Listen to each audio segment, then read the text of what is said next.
Well, howdy there, Internet people. It's Bo again. So tonight we're going to talk about George Orwell. We're going to talk about George Orwell because, one, we're coming up on Banned Books Week, and it seems fitting. Two, when people talk about Orwell, they don't. They don't actually talk about the man. They talk about some of his writings. They pull quotes from those writings, and they use those quotes to justify whatever it is they believe. And that might work with a lot of authors. The problem is that Orwell used a whole lot of satire and parody in his writing. So what you think that quote means may not be. In fact, one of his famous quotes, we'll get to that. We're going to talk about him and talk about what he believed by going through some of his quotes. Some that actually reflect how he thought. And there's going to be one that I promise surprises you, and we are going to save it to the end. But first one, in our age, there is no such thing as keeping out of politics. All issues are political issues. This means a couple of different things. One, that government is becoming so totalitarian that it's involved in everything. And two, it's kind of a warning to those who only care about the pebble in their shoe, only care about those things that impact them directly. By the time that political issue that you abstained from getting involved in reaches you, well, it's too late to really do anything about it. This is basically that poem, First They Came for the Socialist and I Said Nothing Because I Wasn't a Socialist. It's that poem condensed into one line. And that certainly impacted a lot of how he thought and a lot of what he wrote. All the war propaganda, all the screaming and lies and hatred comes invariably from those who are not fighting. Very true today. It's true then, it's very true today as well. When the next military intervention arises, the talking heads that convince you that it is absolutely necessary, and if we don't do it, it'll be the end of the world. When it starts, they will be safely on set, watching their stocks in Raytheon rise. The very concept of objective truth is fading out of the world. Lies will pass into history. That's true, but it's always been true. This is not a particularly profound quote from Orwell, really. This isn't something groundbreaking on his part, but it explains a lot about why he wrote the way he did. In many ways, he wasn't worried about fact, he was worried about truth. And he used fiction to get to that truth. In a time of deceit, telling the truth is a revolutionary act.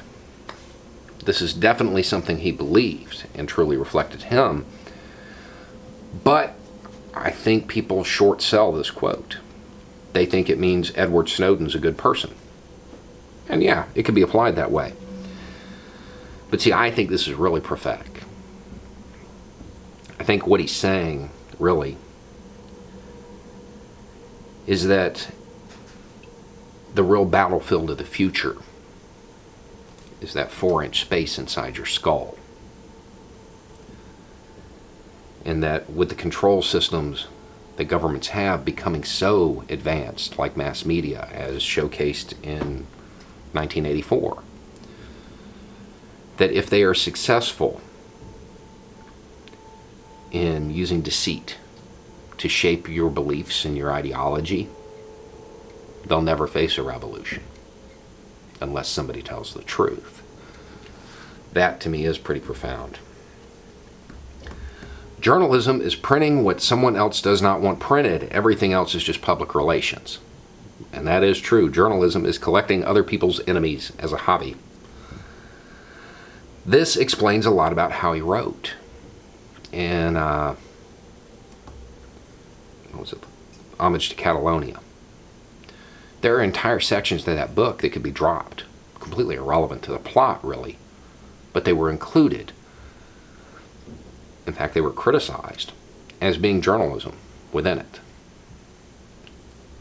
He was in a position to let people know what was going on, and he did.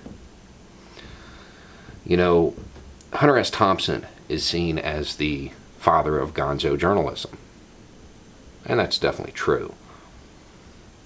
But maybe Orwell's the grandfather. Because a lot of what he did was in that same vein. He was telling things that others did not want told by hiding them a little bit, obscuring the facts a little, and putting it into a storyline. Now, the next one we're going to go into is probably one of his best-known quotes, and certainly the most misunderstood. If you want a picture of the future, picture a boot stomping on a human face forever. Man, that's chilling. That is chilling.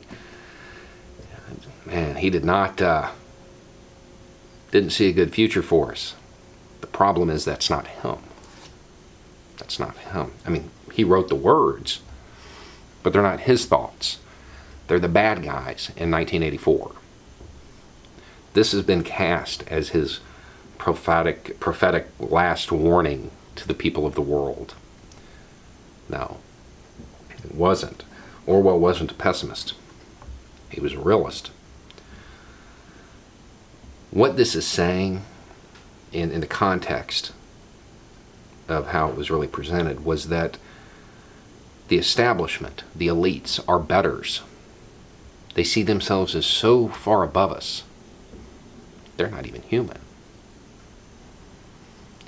And that they will use whatever means necessary to maintain power. This is about kicking down, stomping down in this case. Orwell didn't believe that. Orwell did not believe that, and he didn't think it would work. Not really. Because in his words, in his voice, when he was talking about misusing metaphors, he said, in real life, it is always the anvil that breaks the hammer. Those taking the hits. Saying that it's not those that can dish out the most that win.